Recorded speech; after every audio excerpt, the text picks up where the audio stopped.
दोस्तों जय माता की, राधे राधे आप सभी को। तो इस बार 2024 का तुलसी विवाह यानी कि देवउठनी एकादशी 12 नवंबर से स्टार्ट हो रहा है, जो कि पूनम तक होता है, यानी 5 दिन तक इनका विवाह का ये कार्यक्रम चलता है। कहते हैं माँ तुलसी का जो भी विवाह करता है उसे कन्यादान का फल का प्राप्ति होता है, लक्ष्मी नारायण जी की कृपा प्राप्ति होती है और बहुत सारी उसके घर में सुख समृद्धि बढ़ती है।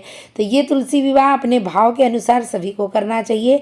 छोटे में ही मैं आप सबको अपना विधि बताऊंगी, अगर आपको पसंद आए तो आप भी इस तरीके से कर सकते हैं। तो चलिए मैं यहाँ पे सारा कुछ तैयारी कर ली हूँ। अब मैं आप सबको बताती हूँ कि मैं किस तरह से तुलसी माँ का विवाह करती हूँ। तो माँ तुलसी को आप अपने हिसाब से उनका श्रृंगार कर लीजिए और एक चौकी लगा दीजिए। चौकी पे कपड़ा बिछा के नीचे स्वास्तिक बना दीजिए। वहीं पे मैं गणपति बप्पा को विराजमान कर दे रही हूँ और एक पान पे आप चाहें तो गोबर से भी गौरी बना सकती हैं या फिर सुपारी से बना दीजिए। गौरी गणपति को बना दी। मैं लड्डू गोपाल से विवाह करा रही हूँ। आप चाहे तो विष्णु जी के किसी भी स्वरूप से करवा सकते हैं, शालिग्राम से भी करवा सकते हैं। अगर कुछ भी नहीं है तो आप विष्णु भगवान के फोटो से भी करवा सकते हैं। एक कलश का मैंने स्थापना कर दी हूँ। मैं एकादशी की विवाह कर रही हूँ तो कलश के ऊपर जो मैंने पूर्ण पात्र की रखी हूँ उसमें मैं चावल नहीं रखूँगी, क्योंकि एकादशी में जब विवाह करेंगे तो चावल आपको कहीं पे भी यूज नहीं करना है। आप चाहे गेहूँ यूज कर सकते हैं, सफ़ेद तिल अक्षत के रूप में यूज कर सकते हैं और या फिर आप चने की दाल वगैरह भी यूज कर सकते हैं। तो यहाँ पे देखिए माता रानी को मैंने साज श्रृंगार कर दी हूँ और लड्डू गोपाल के साथ में इनका मैं पहले गठबंधन बना दे रही हूँ। आप चाहें तो अगर आपके पास है तो माता रानी की लाल चुनरी, लड्डू गोपाल के पीली कलर का जो उनका कन्हावर होता है वो इस्तेमाल करके गठबंधन कर दीजिए। मैं रक्षा सूत्र से मिला के गठबंधन करा दे रही हूँ इस तरह से। सबसे पहले अपने ऊपर आचमनी करना है, अपने को पवित्रीकरण करना है। नहीं आता है तो सिर्फ आप साधारण तरीके से 3 बार अपने ऊपर जल छिड़के, अपने आप भाव रखें कि मैं अपने आप को पवित्र कर रही हूँ, सारे सामग्री को पवित्र कर। उसके बाद आपको संकल्प लेना है माँ तुलसी का विवाह कराने का। देखिए जो जगत के विवाह कराते हैं, जो दुनिया की रक्षा करते हैं, पालन करते हैं, उनका हम क्या विवाह कराएंगे, बस अपने मन का एक भाव रहता है। इसके लिए हमें वो प्रकट करना रहता है। तो हाथ जोड़ के ऐसा प्रार्थना करना है कि मैं आज तुलसी माता का लड्डू गोपाल के साथ विवाह कर रही हूँ। मुझे कुछ भी नहीं आता, कोई ज्ञान नहीं है, जितना मुझे आता है मैं आपके सामने समर्पण कर रही हूँ। कृपा करके मेरी इस पूजा को स्वीकार कर। जो भी आप अपने भाव से बोल सके वो बोल के हाथ जोड़ के वहाँ पे जो आपने संकल्प का पैसा लिया है वो गणपति बप्पा के सामने छोड़ दें। उसके बाद गणपति बप्पा को आचमनी दिखाएंगे और इनका पूजन करेंगे। इनको धूप दीप दिखाएंगे और उसके बाद दुर्वा चढ़ा देंगे। यानी कि जो पंचोपचार का पूजन का विधि है सर्वप्रथम आप गणपति बप्पा को करेंगे, फिर वहीं पे गौरी जी को जो आपने सुपारी पे आवाहन किया है उनका भी उसी विधि से पूजन करेंगे। और उसी प्रकार से आप कलश देवता का भी पूजन करें और सबको वस्त्र रूपी कलावा जरूर चढ़ाएं। उसके बाद लड्डू गोपाल माँ तुलसी को मैंने जल छिड़क के थोड़ा सा आचमनी कर दी और धूप दिखा दी। अब मैं इनको हल्दी लगा रही हूँ। ये हल्दी आप छोटे से बर्तन में पानी और गंगा जल डाल के पतला कर लीजिए और 5 जन मिलकर इनको हल्दी लगाए तो बहुत ही अच्छा रहता है। अगर 5 जन नहीं है तो आप अकेले 5 बार दोनों जन को हल्दी लगाए। कहते हैं ये हल्दी बहुत ही शुभकारी होता है। अगर जिसका विवाह नहीं होता है ना, माँ तुलसी के विवाह में जो लगाते हैं हल्दी, अगर उसको हल्दी लगा देंगे तो 1 साल के अंदर उसका विवाह हो जाता है। तो बची हुई हल्दी अगर आपके आस पड़ोस रिश्तेदार में कोई है तो उनको ये हल्दी जरूर दे, जिससे कि उनका भी शुभ मंगल कार्य होना चालू हो जाए। बोलते हैं ना तुलसी विवाह से मांगलिक कार्य चालू भी हो जाता है। तो इस प्रकार से आप जरूर करें। उसके बाद मैंने माता रानी को जल से थोड़ा सा आचमनी करा दी। फिर उनको मैंने 16 श्रृंगार जो भी आपने लाए हैं वो श्रृंगार की चीज़ें चढ़ा दीजिए।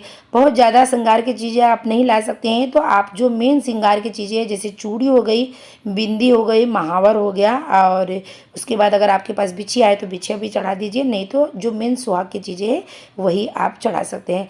कहते हैं माँ तुलसी को जैसे कि उनका वृंदा जो रूप में उनके जो पति थे जलंधर और उनका वध हो गया था तो तब उनको सिंदूर नहीं चढ़ाया जाता है, लेकिन तुलसी विवाह के दिन विष्णु जी के साथ में उनका विवाह होता है, उस दिन इनको सिंदूर आप पहना सकते हैं। श्रृंगार की चीज़ें जो मेन है आप बिंदी सिंदूर ये सब माता रानी को जरूर पहना के फिर साइड में रखते चले जाएं। अब हम लोग इनका वरमाला करने की तैयारी कर रहे हैं तो 2 वरमाला ले लिए हैं और जैसे कि एक लड्डू गोपाल पहनाएंगे माँ तुलसी को और एक माँ तुलसी लड्डू गोपाल को पहनाएंगी। तो बस उनके हाथ से टच करा के इस तरह से वरमाला कर देंगे, अपना भाव रखे। देखिए भगवान का हम कौन होते हैं, विवाह कराने वाले जो जगत के पालन करता है, जगत को रक्षा करने वाले। सिर्फ हम अपने मन का भाव प्रकट करते हैं और इसी प्रकार से त्यौहार मनाते हैं कि जो कि हमारे बच्चे हमारे परिवार में सीखे और आगे इसको बढ़ाते रहें हमारी संस्कृति को। तो ये सब चीज़ें छोटे में करें लेकिन करें जरूर। उसके बाद लड्डू गोपाल के हाथ से टच करा के 7 बार मैंने तुलसी माँ को सिंदूर इस तरह से अर्पण करवा दी हूँ। आप चाहें तो सिंदूरदान हो गया या वरमाला हो गया, इसको सबको आगे पीछे करके आप कर सकते हैं। इसमें कोई दोष वाली बात नहीं कि आपने पहले वरमाला क्यों करवाया तो आपने पहले ये क्यों कराया। बस जो भी विधि है हम अपने भाव से करते हैं। हम कोई ब्राह्मण या फिर पंडित नहीं है कि नहीं पूरा विधि विधान हमको आना चाहिए। गृहस्थ जीवन में जितना हमको आता है उसी विधि से भी करेंगे तो भी भगवान बहुत ही प्रेम से अपने भाव के हिसाब से स्वीकार कर लेते हैं। अब हम लोग कराएंगे इनके फेरे। अब हम इनको 7 फेरे कराएंगे और 7 फेरे में 4 फेरे में माँ तुलसी आगे रहेंगी, 3 फेरे में लड्डू गोपाल आगे रहेंगे। इस प्रकार से 7 फेरे कराने के बाद तुलसी माँ को बाएं हाथ की तरफ लड्डू गोपाल को बैठा देंगे। तो अगर आपकी तुलसी माँ वजन है तो आप फेरे लेके नहीं घूम सकते हैं, तो आप उनको 7 परिक्रमा उनका कर ले। पूरे परिवार से ही जयकारा लगाते हुए फेरे करें या फिर परिक्रमा करें। इस तरीके से आप उनका शादी का संपन्न करें। मैं आप सबको इसमें एक सीन दिखाना भूल गई थी। जब मैं पंचोपचार से पूजन कर रही थी तो उस टाइम पे ही मैंने ना आंवला और जो ऋतु फल का भोग लगा दी थी। उसके बाद भगवान का जब विवाह संपन्न हो गया तब अब आरती करेंगे जोड़े का भाव रखते हुए कि भगवान जी जोड़े के साथ खड़े हैं, दोनों जन का आरती उतार रहे हैं। तो ये आरती सभी लोग ने किया, बड़े भक्ति भाव से गाते हुए आरती की है हम लोग ने तुलसी माँ का। उसके बाद इनको हमने लड्डू का भोग लगाया, यानी कि शादी का लड्डू अब इनको खिलाएंगे। वही लड्डू हम सब मिलके प्रसाद भी खाते हैं। फिर बाद में माता रानी से क्षमा प्रार्थना कर लेती हूँ कि हे माता रानी मुझे कुछ भी नहीं आता, ना पूजा आता है ना आह्वान आता है, जो भी जितना भी आता है मैं वो करने की कोशिश की।